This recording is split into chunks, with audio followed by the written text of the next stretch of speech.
Hey, hello, everybody, and welcome to the Signal Hour. I am your host, Chris Martenson, and I am here today with Evie Botello. I'll be introducing her in just a second, but what is this thing?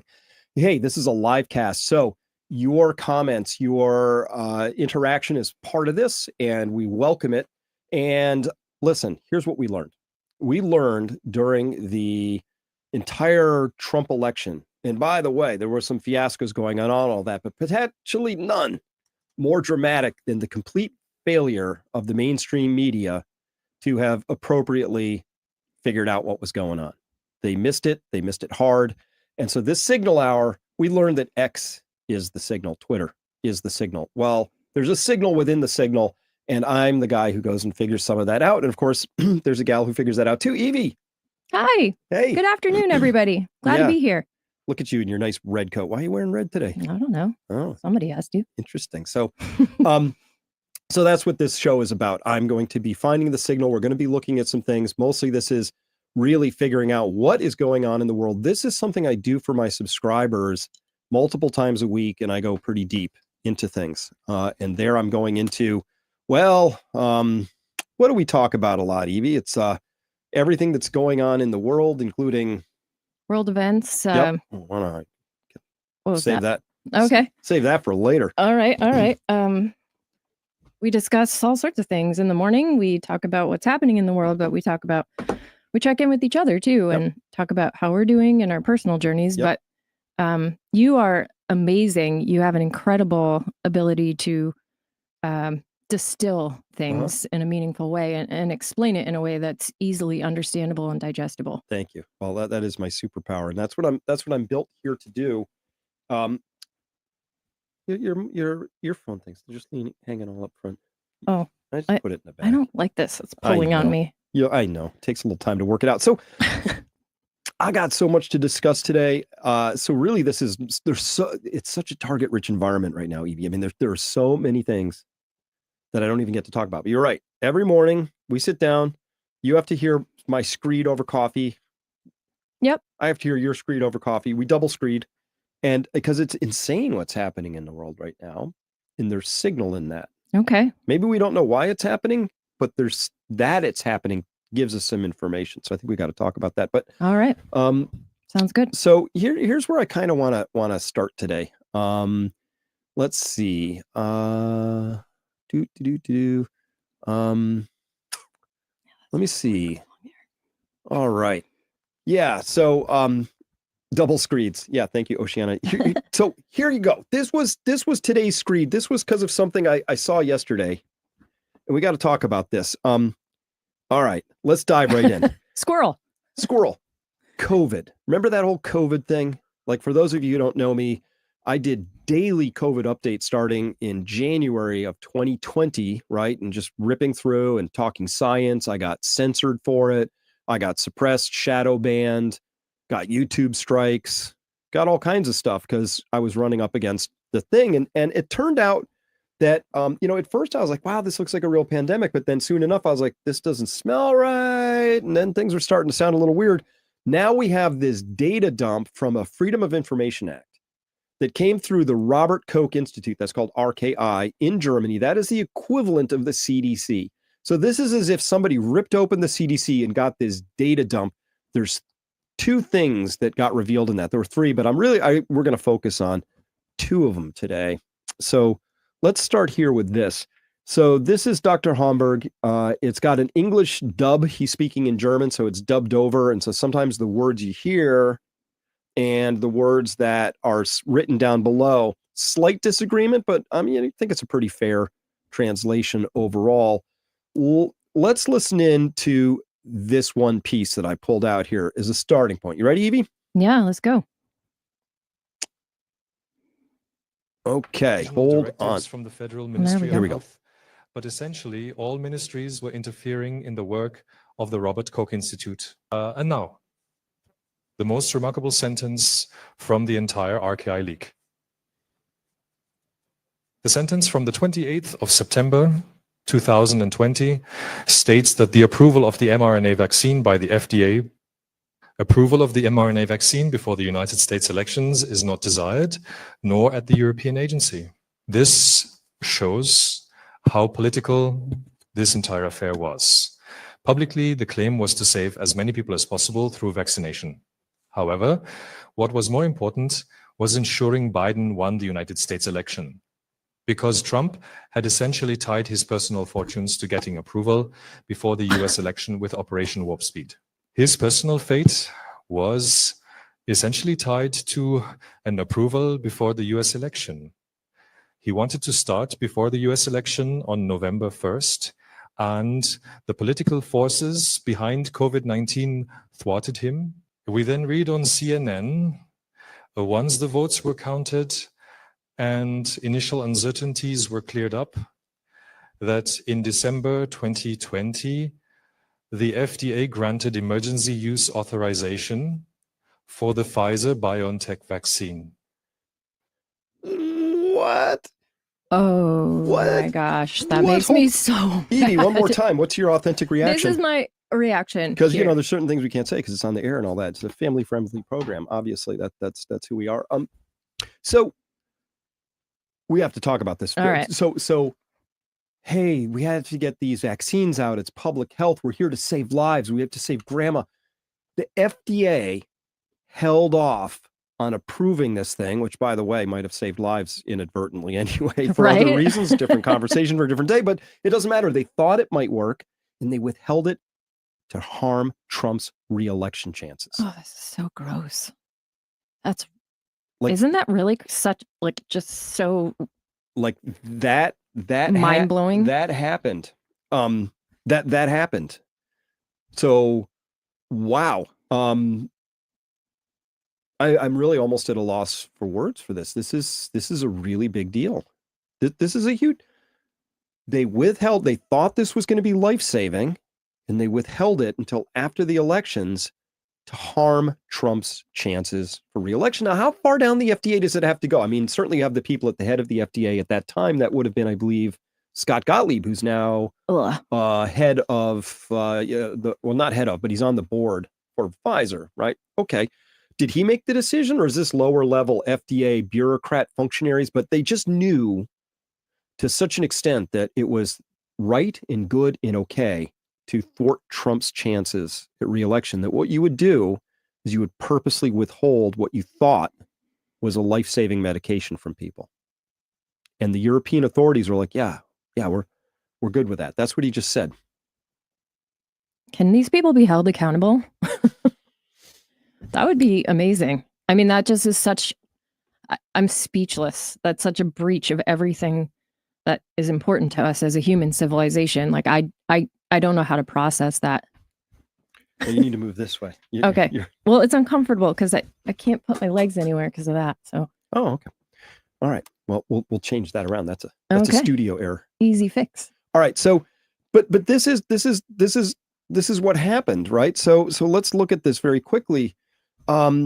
He said, and I typed out, this wasn't the words that were said, but I typed the words that were presented below in the translation. So this is a translation, but close enough. And now I present the most disturbing quote from the entire RKI leak on September 28th, 2020. An approval of the mRNA vaccine by the FDA before the US election is not desirable. The same holds true for European authorities.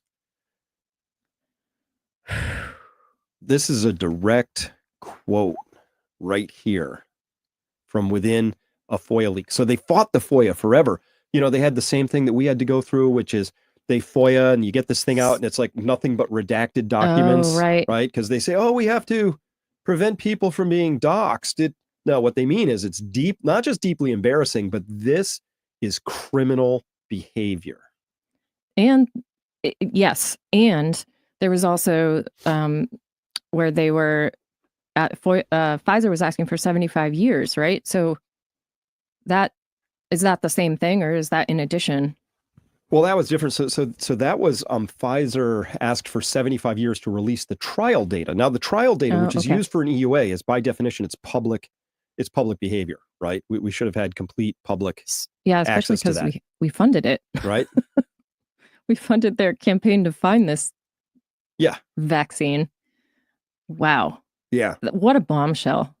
What do you make of that? I mean, Well, I mean, this really speaks to the level of corruption that we were up against here. Obviously, so here's what we know. COVID wasn't really about public health, right? Mhm. And wait do you see the second revelation out of this? It's just as it's explosive. This is the most explosive stuff. That's why we're bringing this to you here on this live cast, because this should be all over the front page of every newspaper, should be on front of every news station. This should be just like, oh, wow, we have to talk about this because it's that explosive. Where have you seen this or read about this at this point in time? It's like super suppressed. Like if we had, Vigilant Fox does this top 10 most censored stories this week. This one should be on every week for the next year. Right. Right. Well, the mainstream media just declared itself totally irrelevant. I mean, we know that. Yeah. So, and they are totally I guess irrelevant. they are. And I guess the good, important podcasts will pick it up because it should be talked about.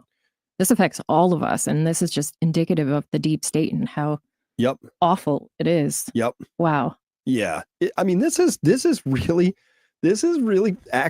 pretty astonishing. I'm having trouble like forming the words, right? Because and this thing doesn't stick in my ear either. Oh, but pulls? Yeah. It just tugs, I'll get used to it. But it's good because at least now I can hear in my ear what everybody else is hearing. Before we had to, anyway, studio upgrades. We'll get it all sorted out. It's going swimmingly, but this is a big deal. And the same holds true for the European authorities. So it says that Trump wasn't just up against the deep state.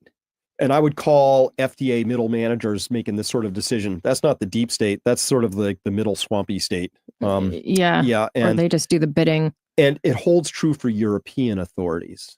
What? Right? Really? Yeah. Same holds true. They didn't want Trump to get back in, right? I guess is how you interpret that. So is this part of that larger mind virus, Evie? Is that what we're dealing with here? I mean, I would say so personally. I think there's just something sweeping the planet right now. And you could have tons of theories about why that it's happening, but there's absolutely no question about that it's happening. Yeah. I mean, unbelievable what we're seeing in terms of how people are reacting to this election result in the US and I'm sure abroad as well. And I'm just, wow. Yep. I mean, nothing really shocks me anymore, but this shocks me. Yep. If that makes sense. Yeah. By the way, there are some comments that we can highlight as we go along, if that works for you. I don't want to interrupt your flow. So yeah. So Cat Yarn says, I think the word you're looking for is evil. Evil. Yeah. I would agree with that. So wow. Jennifer is praying for us. She said, I love you guys, praying for us. Somewhere up there. Just caught it for a second. Yeah, where did it go? It's a little higher. Well, thank you, Jennifer. Yeah. And thank you, Appreciate everyone. that. And by the way, if you have super chats to help support the site, our mission, all of that, please, we're wide open to that. And we may or may not elevate those to questions and comments we get to. But we'll try and get to everything we possibly can. And so, listen, this idea, hey, Chris, right here. Why isn't legacy media reporting on all the fentanyl deaths? And there's at least one a day in my small town, Whitehorse, Yukon, Canada. Hi, Canada. Sorry, Canada. Hello. You're on the menu today. We're going to be talking about some stuff going on in Canada just a little bit later. And the government's doing nothing because the word evil. We got to bring the word evil back into this. This is not happening because our model. So I'm always working on a theory of everything, a grand theory of everything, right? And part of that grand theory of everything is that we have to explain these behaviors because it's not what I grew up with. It's not the world I grew up in. Something new is stalking the land. And evil's a good organizing principle because if you define evil like Naomi Wolf did, evil just likes things to decay or die or be degenerated or just go bad. Like if it's about wrecking stuff, evil's on board, Yeah, evil feels like an intention. Like, because things die. It's just the way of the world, right? I mean, I know we've talked about that before in other places about the role that plays, in our lives. But I mean, death is part of the cycle, right? It's the way that our world works. Things have to die for other things to live. But evil seems like this intent to destroy. Like it's malevolent. It's not based on the natural principles and cycles and seasons of things. It's very much driven by a man-made instinct to do harm. It's kind of anti-life, I guess we could think of it. It's that evil. It's just offended by people being vivacious in their authentic selves, finding out who they are, living their lives, being free. So I got a little point. We'll get to that in just a second. Let's complete the shock factor of this. So first up, if you're just tuning in, we just saw this from this gentleman here, Dr. Holmberg, and he basically said this, which is that I'm not sure why that appears backwards on that, but not here. An approval of the mRNA vaccine by the FDA before the U.S. elections is not desirable because that would help Trump. Same holds true for European authorities. So it wasn't about money. I mean, it was all about money and politics. It wasn't about health. We knew that at the time. And so we can talk about that. But now I'm wondering, is this the kind of person maybe that would withhold a vaccine to defeat Trump? Have you seen this one? No, I haven't. Have you guys? Just real quick. I don't know if you've seen this, Evie, but just let's listen in. We're closing in on almost 5 p.m. Eastern time, and I've been tracking everything that's been going on across the country today. And my most important encounter was when I went out to get my champagne. I was talking to the guy in the store, of course, asking him, did he vote? And he said he did early voting, and he asked me if I early voted. And he asked me, why I was getting the champagne. And I said, because I'm going to be toasting Madam President tonight. And he just looked at me with kind of like a smirk on his face. And I said, she's going to win this, right? And he says, oh, well, it's very, very close. And I said, no, it's not. This is a pollster. He says, well, what do you mean? I said, no, it's not. The women of America are making their voices heard. Reproductive rights is what it all comes down to. And the women are voting in numbers relative to men that are unbelievable. She's won this. And I said to him, she's going to take every one of the swing states plus Iowa. And he said, oh, but the numbers are so close. I said, I'm a political analyst. I'm telling you right now, the numbers are there. She's taking this election. And then I said to him, you realize, and he didn't tell me who he voted for, but of course I knew. And I said, you do realize you wasted your vote, right? And I didn't care. And I walked out with my bottle of champagne and happily walked home. Wow. Hold on, wait for the punchline. Bye-bye. So, as you know, Kamala Harris did not win the election. As the numbers stand right now, there were 18 million fewer votes. Let's talk about that. Shall we? Can we talk about that real quick? I said all along. Shush. You shushing her? Shushing her.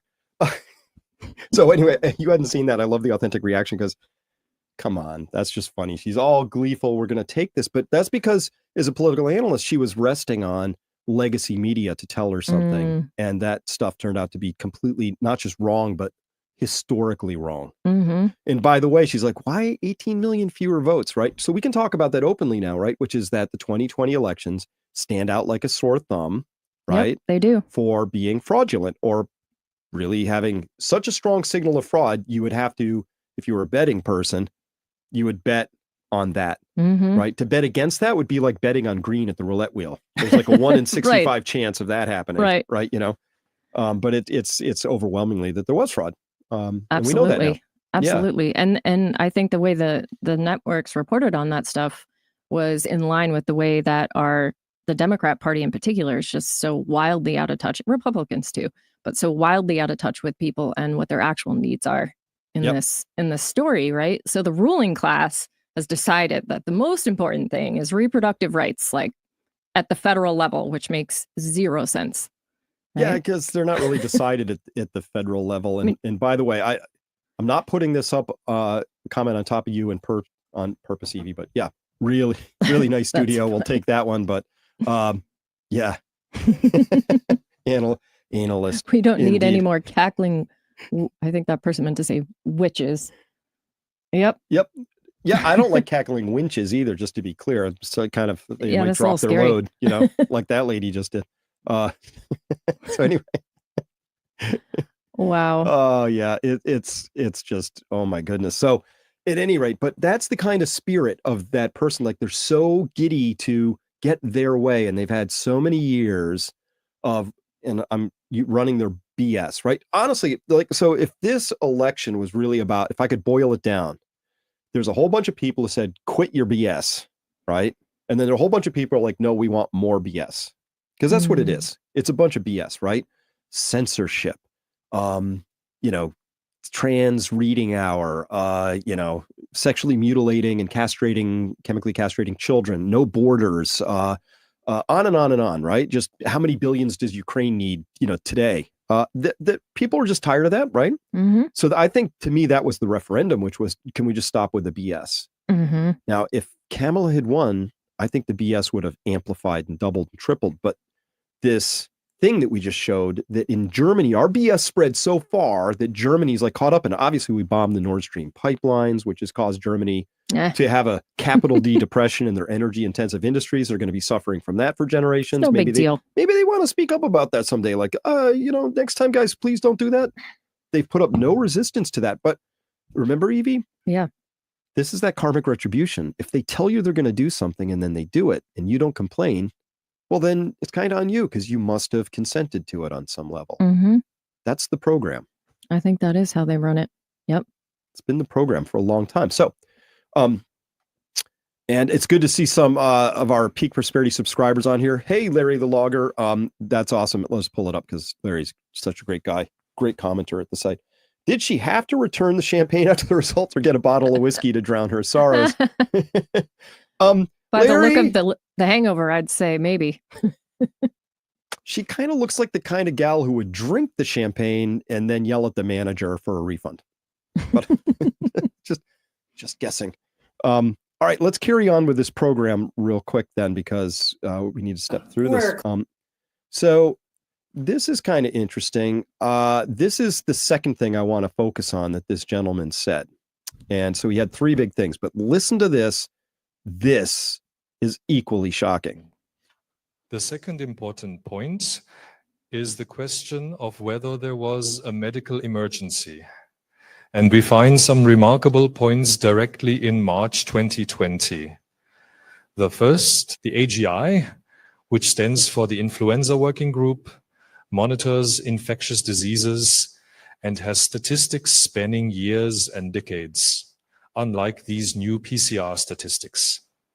AGI Sentinel results suggest that SARS-CoV-2 is not widely circulating. This is the second day of the first lockdown. One day later, these trends should ideally not be formulated or communicated, as it might otherwise be difficult to justify further measures. Yes, this shows the RKI's mindset that runs through all the protocols.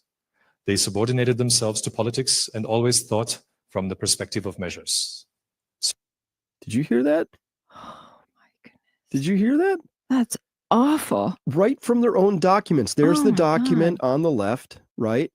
And they said, gosh, we're not really finding any circulating SARS-CoV-2, but, we have these lockdowns, and it would be a little awkward for the policy of lockdown if we said, hey, there really isn't anything circulating. So they said, let's suppress that information.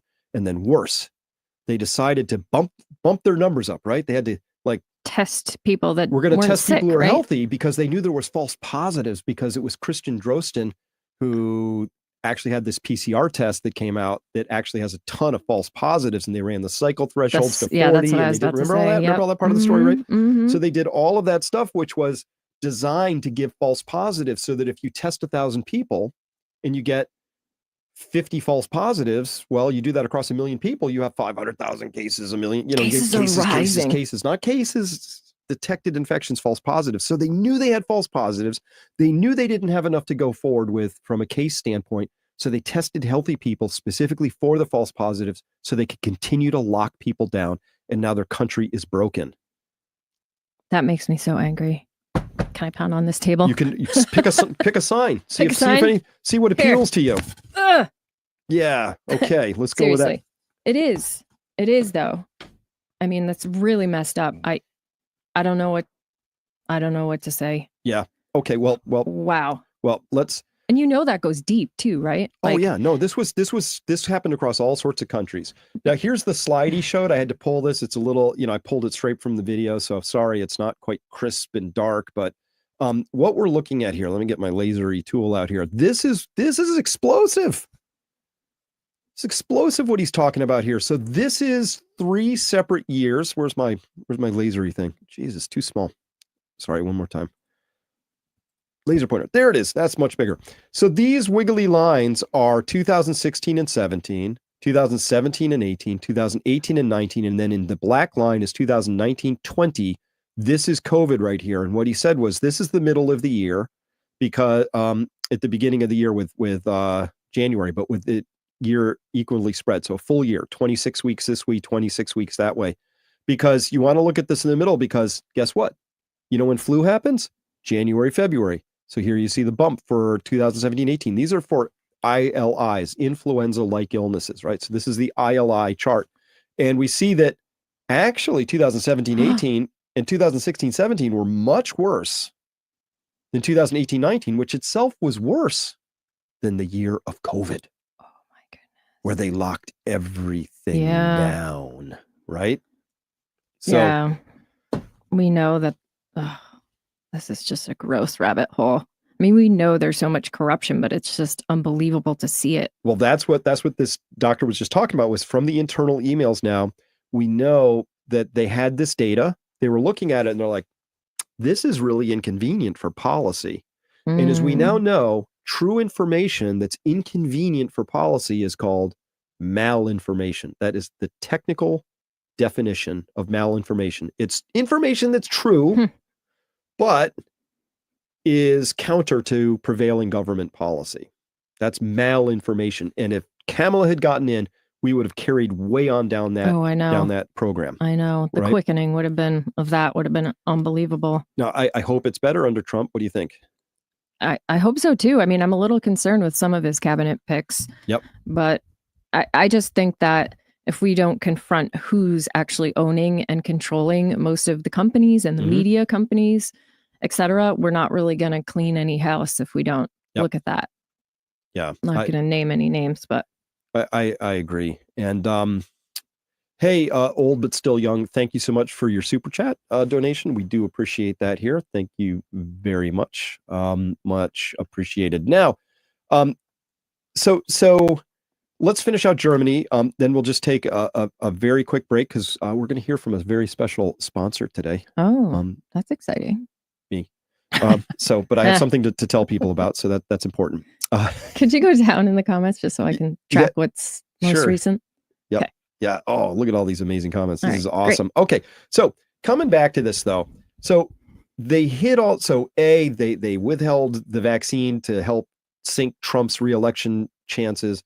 And then they were lying about the true nature of this. Now, the question is why? Why were they so eager to lock their own people down, hamstring their economy, shut everything down?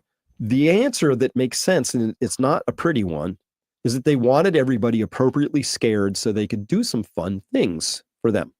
And that included controlling everybody, locking everybody down, and most importantly, getting everybody lined up to take the mRNA vaccines. They really wanted that. They wanted that really badly as a policy. We know that. But now we find out that they didn't want it so badly that they weren't willing to trade off getting that in people's arms if they could get Trump out of office. Now, why would they want that badly? None of it makes sense, but it speaks to the idea that this populist uprising that's now happening around the world absolutely has to talk about this. We can't just move on, do one of these, pretend it didn't happen. This happened. Yeah, there's got to be a reckoning, right? Yeah. I mean, I think we deserve that as people. This happened. It did. Okay. So to carry on this to just a little bit further, let me see. Yeah. So I'm not going to play this because this is all in German. But this is this woman who is the foreign minister. Just not my favorite lady in the world. Just not my cup of tea. Explaining to all the fine people of Germany why, they had to cut money from schools, from daycare centers, why they couldn't modernize their German railways. It's because they were so eager to throw money into the Ukraine conflict, right? Again, laundering. Death. It's a death cult though, right? This is like, can we help kill people and immiserate our own country? Well, we're totally down for that. And then all we have to do later is explain to people why it happened, right? She said, we want and we must support Ukraine to secure our peace. 37 billion euros. This money had to be cut from other areas. To say we cannot, for example, further finance early childhood education in daycare and school. Those people who wanted to finally modernize the railways, I can't do that. This is why you can't have nice things, people, because you let these sorts of people into power. I just have to say, I can't. There you go. Hold it to the right of your face. Yep. There we go. It'll pan out. Wow. Wow. All right. I'm going there because this is good. What you got? This is good.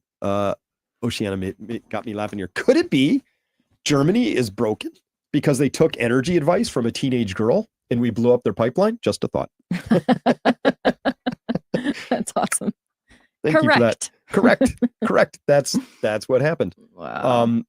Yeah. So this is the world we're in. Okay.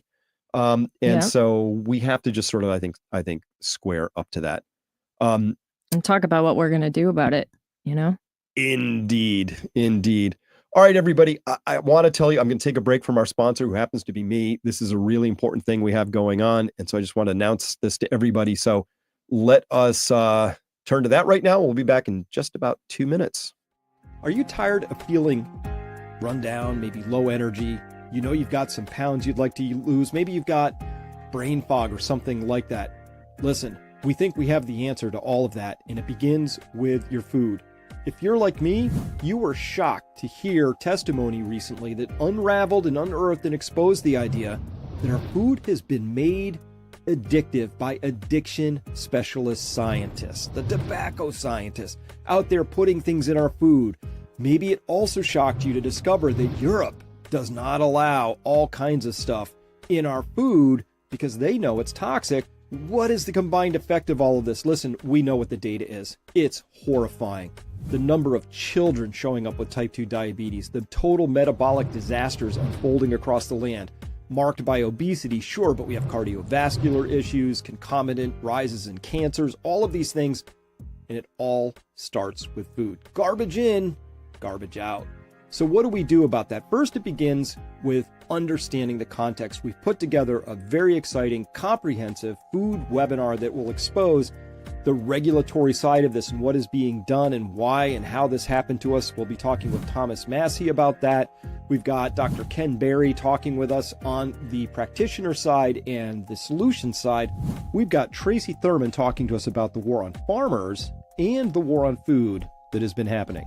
And Robert Barnes to help us to understand that as well. Many, many other guests to both define what the problem is and what we can do about it. And we want to make it as simple as possible. Here's an example. Tortillas. Hey, maybe you're even on keto and these are carb-wise. So these have low amounts of carbs. See that? Carb-wise. Yeah, these are carb-wise, so keto-friendly. I want to note something. You see how fresh these look? Yeah? You see any mold in there? Any bacteria, any yeast, any sign of anything, any organism in there? These things expired in June and it is now November. So, what are they putting in our food that even black mold won't eat it? I don't know, but I've decided that if it's not good enough for black mold, it's no longer good enough for me. Once you start down that path, you realize that we have got sugar and preservatives and salt and seed oils, all of the chemicals that are unnecessary, and the fact that the food pyramid is absolutely wrong. So if you like effective information that leads to effective action, this webinar is for you.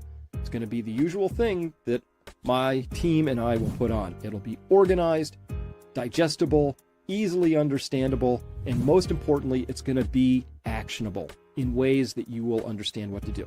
And I've designed it so that you would easily be able to send this to anybody that you love or care about, say, can we talk about this, and have it as a starting point for conversation. But what we really want, we want you to be healthy, because, well, who doesn't want to be healthy? Health is the number one form of personal capital you can have, of course. But given everything that's going on in the world, being healthy and vigorous and active are going to be dominant strategies and things you're really going to want to be carrying in. So, folks, it's time to get prepared on all levels. It begins here. It starts at home. It begins with our eating. And let's just make sure that we're not eating stuff that even black mold won't touch. With that, thank you very much for listening, and we'll get back to our regular programming now. Bye-bye.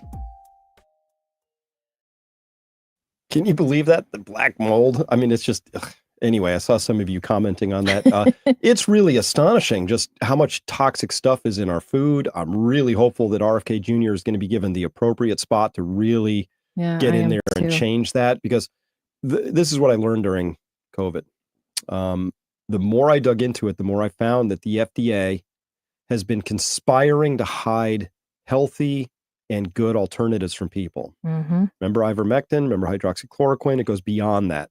If it's good and if it's useful for you, they've been hiding it and then just randomly approving this stuff such that we have things where a tortilla can sit unmolested by black mold for 6 months. We got to fix that. It's made by the same people that brought you addictive things like, nicotine or cigarettes. Nicotine's not bad necessarily. I think they're finding that it's actually helpful for the body, but it's carcinogenic when you smoke it. And so the same people that got kicked out of putting ads on our TV screens in the 80s or 90s or whatever that was, whenever it ended, are the same people who bring you the unmoldable tortillas and other things that could sit in your pantry for literally years and not break down, which blows my mind. Yep. I mean, I feel bad because I'm probably revealing that we're going through our cupboard. We're tossing things right now, and it's disturbing as we're finding things that we've had for a couple of years that I don't know. It's bizarre. Well, just to show you, we love criticism as much as the next person. Rockman writing in here, this dude is so inflamed, I feel ill watching him and his trophy partner. Rockman, better powers of observation. This is a unicorn. All right, you're gonna make me blush. Total unicorn. And you are. Yeah, I mean, you are just the most pleasant, nice, awesome, amazing person. We have a really astonishingly powerful, potent relationship, and it's amazing. So, Rockman, if you're jealous about all that, I totally get it. I would be too if I was in your shoes. So, thanks for that. He's just having an emotional reaction to the content, probably. It's okay. Yep. It's hard to digest this stuff. Yeah. So, yeah, I think we're about to move on from the COVID. Oh yeah. Piece. So before we do though. Yeah. If you could go back in time, is there anything? I know you did so much reporting on that, and you really, you worked tirelessly. You were putting a video out a day, right? And you were using every spare second of your free time to put all those things together for people. And that was totally free content as well, which was enormous effort. Is there anything you would change about your reporting, about what happened and how it all played out? Yeah, I have. Do you think you made any mistakes? I have one really profound regret. It's kind of, I owe everybody a kind of an apology, a mea culpa on this. This is hard to talk about, but there was a list that got put out by the Center for Countering Digital Hate, Ahmed's project, and they came up with the disinformation dozen, and I wasn't on the list. They could have made it a baker's dozen. All 12 names I'm reading down, and like to my everlasting shame, I was not. I did not make the list. I just You're disappointed. I was. It means I must not have been pushing hard enough, or I somehow didn't get enough traction. I must not have. I was doing something wrong. So maybe next time. Truth to power. I'm going to bring it go straight to the hoop this time and just hope for the best. Which, if you enjoy this podcast, please do share it with your friends. like and subscribe to our channel, because that way we can get this information to who it needs to get to. And Chris, reports on a wide range of topics, financial security, all sorts of things, the economy, energy, etc. So please, if you do enjoy it, pass it along, help us get the word out. Yep. There's hope in this story, as dark as it is right now, I think. Yeah.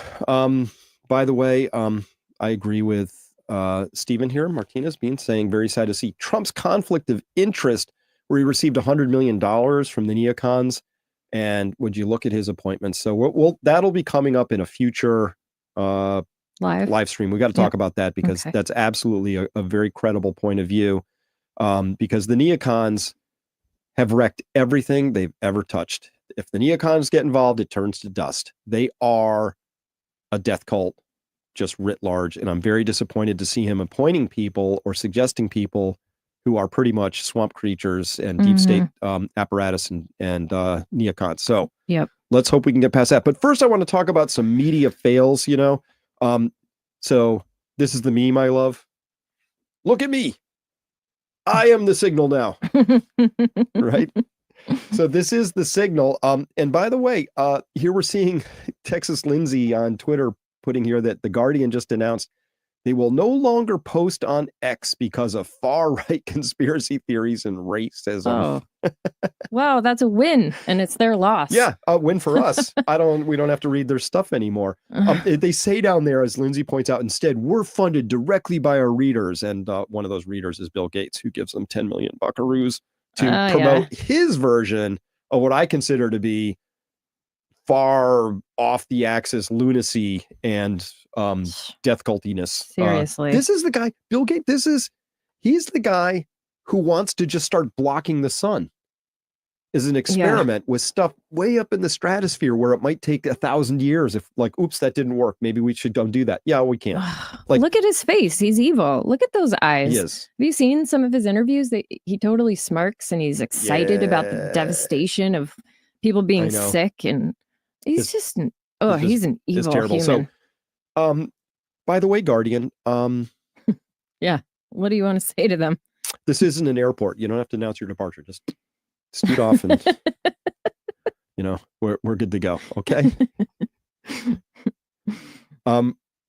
So, and I listen, I could be dunking forever on the media. And I intend to. Many of you may not know this, but during Hurricane Helene, I sent a tweet out or whatever. And by the way, I got shame checked by the Washington Post, where remember we're on our honeymoon, and we get this email and the guy's like, I'm doing this big article and we have a tight deadline. You have to respond by tomorrow. This is your problem now.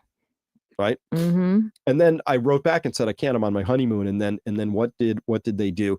He posted in the Washington Post, Martenson, far right extremist. Conspiracy theorist, all that, refused to comment. Right. It's like, no, I didn't refuse. I told you I'm on my honeymoon. You're gonna have to cool your jets. Right. Mm-hmm. But they lied about that. They just lie. It's just how they are, but no integrity. They have zero.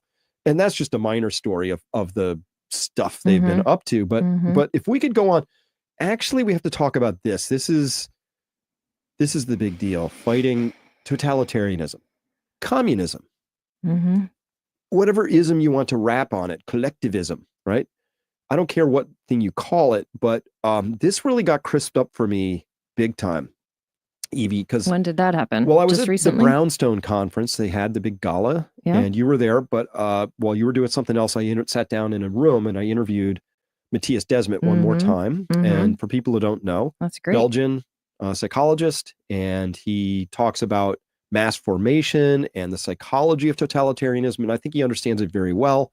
He draws a lot on the work of, say, Hannah Arendt and other people who've seen totalitarianism happen before. And my first two interviews with him, remember, he rocked our worlds because he said, here's how you identify it. By the way, it kind of is going to have to burn itself out. Right. Like the dancing plague. Or the nuns who decided they could only meow like cats, or painting spells in certain schools, or things that end in people in ditches by the millions, right? So, but to really understand that, he said, it has some features. 30% of people just fall for it no matter what. And I thought that's because they were kind of weak people, right? You know, that they or maybe just didn't have intelligent enough to. No, surprisingly, the more intelligent they are, the harder they tend to fall for this crap.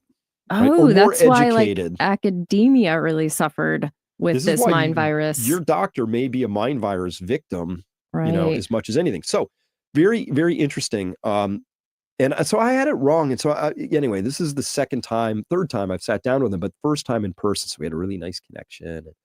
And I said, oh yeah, these totalitarians want control a couple times. And he's like, no, on the surface, they want power.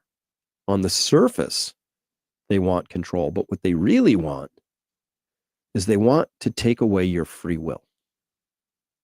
And when they take away your free will, you know how they would do that, right? Programmable currency. You can spend it on this, not that. You can only shop here. Here's your 15-minute city. You have reached your carbon limit, citizen. Wait a minute. You're having unapproved thoughts. So how about this? Right. Unapproved searches. Yeah, whatever Google. It is. But each of those things is designed to nibble away so that at the end of it, you have no free will. You do not, and free will defined as a decision you make, which has a range of possible outcomes, and you choose among those consciously, right? I'm going to choose Satan, or I'm going to choose God, or I'm going to choose it's the intent, these tortillas, the intent or thing not, again. right? It's just, but they want to take all your choice away because whatever, they have their fantasies about this. So this is just a chunk of that interview. There's Matthias. We sat down, and this is just very short, but this really rocked me. He's such a great man. He's really interesting. Yeah, he's very, very interesting guy. Let's integrity. Hold up. I got to get my laser pointer off so I can click this button. But there is something else as well, I believe, that we should not forget. That's the one kind of tyranny we live in.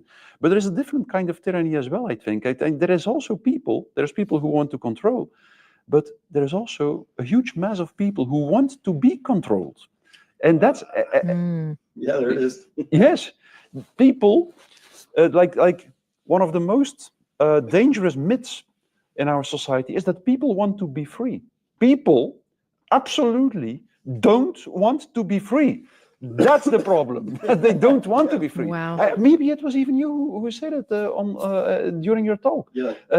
I immediately recognized it. Freedom comes with responsibility. With responsibility, you have to take responsibility. You have to think for yourself.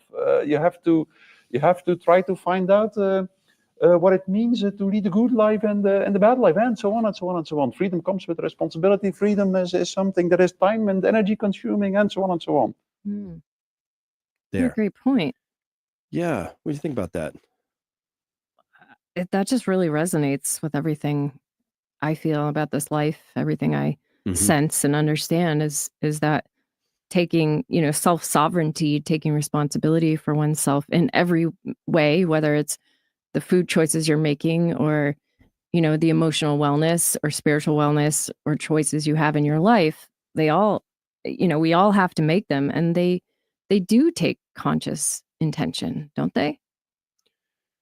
Yeah. Like if you just try to put it out of your mind and you don't really focus on it and make that choice consciously, things creep in, You eat poorly, you don't take good care of yourself, you don't exercise, you don't, on and on and on. And those habits continue into all areas of our lives. I agree. And I think that erosion is really important because they don't just like pull up to a ditch, put an innocent person in front of you and ask you to pull the trigger, right? Instead, they say, hey, doc, what if we gave you $40 to get this vaccine into a kid's arm? Hold up. What if we give you a bonus that if 85% of your, clientele ends up, on the schedule, we'll give you 40 grand. Hold up, right? It literally that's it's a creep. Yeah. It's a creeping thing, right? But this is really important because we're in the midst of probably one of the most potent times of psychosis, and it's really powerful. So this really rocked me. By the way, Evie, I have a whole hour on this. This is going to be one of the most important scouting reports I've done for my subscribers this year. It's on the subject of free will. The true battle we face is spiritual. I just want to make sure everybody watching this is aware, like, this is really, I have a grand theory of everything. This is your framing. This is my framing. It helps us understand the world, but I think it's going to help us understand things like this. So, okay, hold up. Part of this, so I'm going to tell at least part of this story. Part of what happens here is Matthias said, look, what happens when people have this mass formation, they attach their identity. We're social creatures. So we all have bonds with each other, right? You and I have a very strong bond, and we know each other, and we all have our social bonds, right? And so when we have those bonds, those are really powerful, and our bonds to family tend to be really strong. And the person we're closest to, really strong, and they get a little weaker as you go out. What the totalitarian state, Just like atoms, seeks to do, like atoms who? just like in space, like. Oh, atoms. I thought you meant atoms. Like no. Yeah. No, it's just one of those like recurring themes that's fractal, I think, in our world. Yeah, everything's connected to everything, and you have various degrees of sort of attraction and bonding and attachment to things. So, but as a social creature, our job is to be attached, and the job of the totalitarian state is to break those attachments to other people, and then you attach to the idea. Whatever that idea is that the state has. And the thing that shocked me first time with Matthias, he's like, doesn't actually matter if the idea is coherent. In fact, the more nonsensical it is, the more power it has. It works better if it's not. And if it's ritualistic and it involves some sacrifice, it gains even more power yet. And there's nothing more powerful than sacrificing your own children. No. So when he says 30% of the people don't want any responsibility, Evie, I'm going to go further. I'm going to suggest that they are willingly serving bad food and signing up for a sick care system because it displays their obedience to this thing. Okay. So, but so I'll put this on you because I don't think you've heard this yet. So this is true. This just came out. Okay. Gotcha moment. This is Canada. I told you Canada, you were on the chopping block too today. So this just came forward. Listen up. There is a startling new development in the ongoing controversy around veterans being offered medical assistance in dying. A retired corporal who is paraplegic shocked MPs in Ottawa yesterday when she told them an employee of Veterans Affairs Canada offered her help with arranging a medically assisted death. Well, Hillary, we know that this is the latest incident that we are hearing about. It is coming from retired corporal and Paralympian Christian Gauthier. Yesterday, she testified that the Department of Veteran Affairs offered her in writing the opportunity for a medically assisted death. Even, she said, offering to provide the equipment. Now, Gauthier said she had been fighting for a home wheelchair ramp for 5 years. She described the letter she received from the department in French at the committee hearing. That's just, wow. That's horrifying. Yeah, I have this little laughy thing because it's like a deflective thing. That's how you handle the intensity. Handle the intensity of this. So, but think this. So she wanted a ramp. She's obviously like disabled. Disabled. Her legs don't work, but she's a Paralympian. Like she's like weightlifting and Canada's official stance, administrative stance, which has gotten completely co-opted by this mind virus. This totalitarian point of view is like, best we can do is death. Right? It's like one of those, you know, like, the do you need something from us? That's it. Pawn shop guys. Hey, can I get a ramp? Best we can do is death. It's like, that's a good way to put it, but it isn't funny. But to some people, so this I make a little bit of a joke light about it because I have to, because it's that dark. But the point is that Maya Angelou said, when somebody shows you who they are, believe them the first time. And this is one of the hard things to do when you're up against a psychology that's so foreign, it's so alien. It might as well be lizard people with human skins with nictitating membranes on their eyes and forked tongues that flick out and catch flies, right? They're that different, right? I don't understand what alligators are thinking or feeling. I don't get it. These people literally, like, this makes sense in their world, and we have to believe that the first time. Because these are the same people who would go, oh, you have to get the vaccine, but we might withhold it if it means Trump doesn't get in a little longer. You know, these numbers on this pandemic aren't really good enough to get people scared enough for us to do the things we want to do, which are totalitarian, which is fundamentally what happened in Germany. We can only understand through the lens that there are certain people there who are like, we just want people's free will stripped away. So that, I don't know what, ... they can achieve their final utopia, that people will finally just do everything they say when they say that. But it's about stripping away the free will, which means it's ultimately a spiritual battle. That's what I talk about this Friday, because we have to understand it at that level if we want to even begin to understand what we're up against, so that we can begin to predict what they're going to do next in this particular story. Oh boy. Thinking about that. Sorry. Yeah. All right.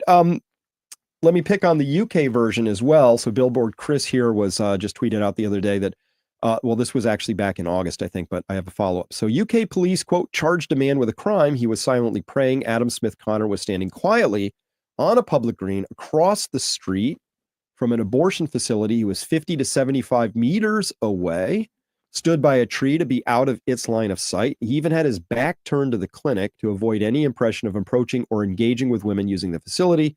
Police said, and there they are down there, these two, there they are. That's the banality of evil. That's what it looks like. We just wanted to come over and say hello, but also just to inquire as to your activities today. Say, hey, what's going on in your mind? What's going on in there? What are you creating? Are you committing a thought crime? Are you praying? What are you doing? This is an older case, actually. It is. He got But sorry. Yeah, we'll get there. Adam said, "Well, I'm praying." Police, in terms of what that? Can I ask the nature of your prayer today? He said, "I'm praying for my son who is deceased." Police, I'm sorry for your loss, but ultimately I'm going to have to go along with the guidelines of the Public Space Protection Order. The totalitarians love their rules. I got rules. We got rules. We live in a sea of rules. These rules have brought us to this point. You might have building codes that don't make sense. You might have zoning codes. You might have HOA rules. The rules and rules and rules and rules that don't make anybody's lives better. But man, conspiratorial ideology. Yeah, you might have one of those. Right? He said, "I'm just standing and praying." He's like, "Oh, you're in breach of Clause 4A then." So they have spent over 90,000 pounds of taxpayer money prosecuting him.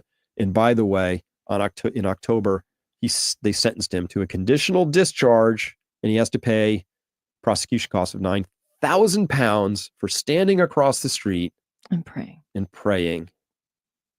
I just need a moment with that one.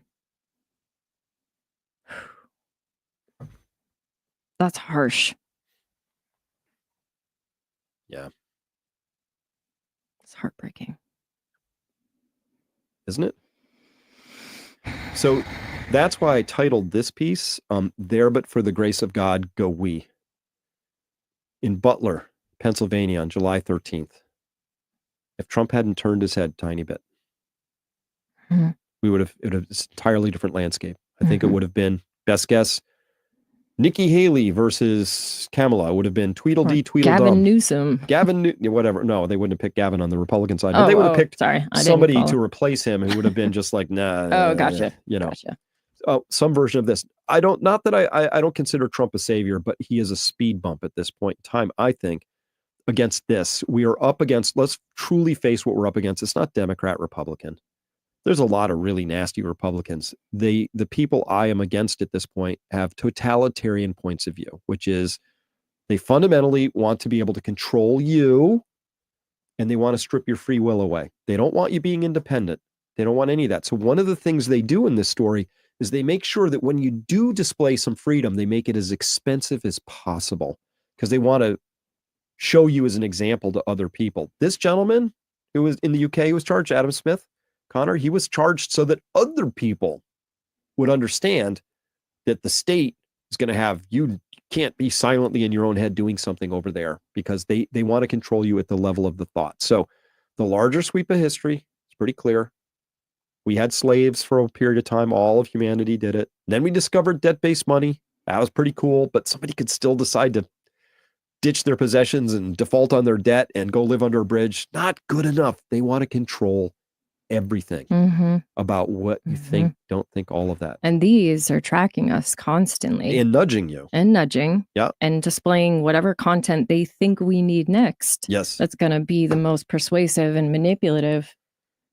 Yep. It's very disturbing. I mean, I'm worried about these.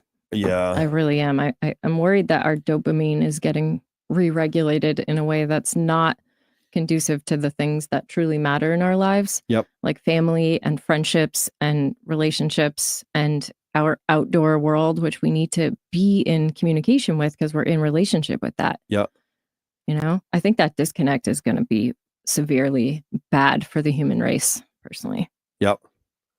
I mean, it's hard because you have to use it to stay connected in this landscape, right?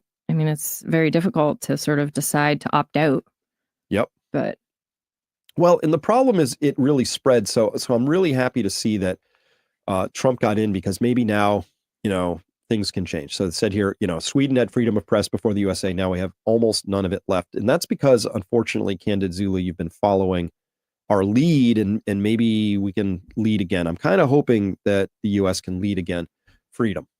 It's got to be about freedom. It's totalitarianism, which is no free will against freedom. Mm-hmm. And guys, guess what? You can't ever have pure, infinite freedom, because that comes with infinite responsibility. Mm-hmm. And very few people sign up for that. That happens to be the actual thrust of what I'm talking about on Friday, back at Peak Prosperity with my subscribers. And it's going to be a very important conversation. I'm really looking forward to having that with everybody. And now we are going to close out this show with, let's hear from our sponsor. Who is that to close out the show?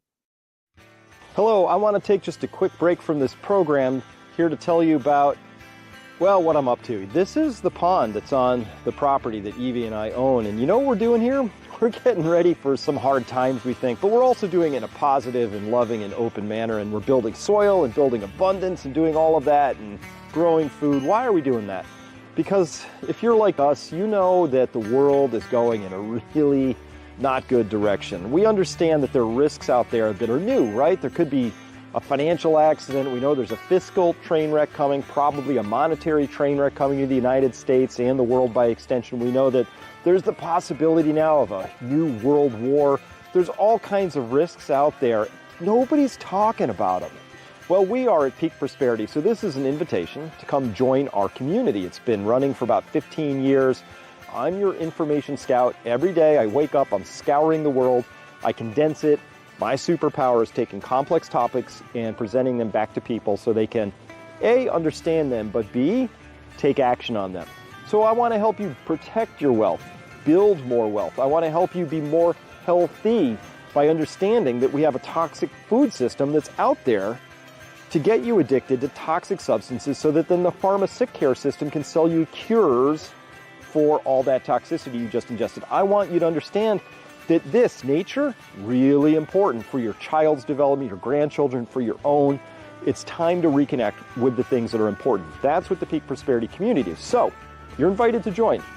A lot of entrepreneurs there, scientists, doctors, lawyers, architects, you name it. We've got people who've been successful at life because they're open-minded, they're curious, they're learners. And this is a time to learn. We'll give you a 30-day money-back guarantee, no questions asked, because we want to make sure that we're a good fit for you and you're a good fit for us. Consider joining Peak Prosperity. That's it for now. Thanks. We'll get back to our programming, and I hope to see you at the website soon.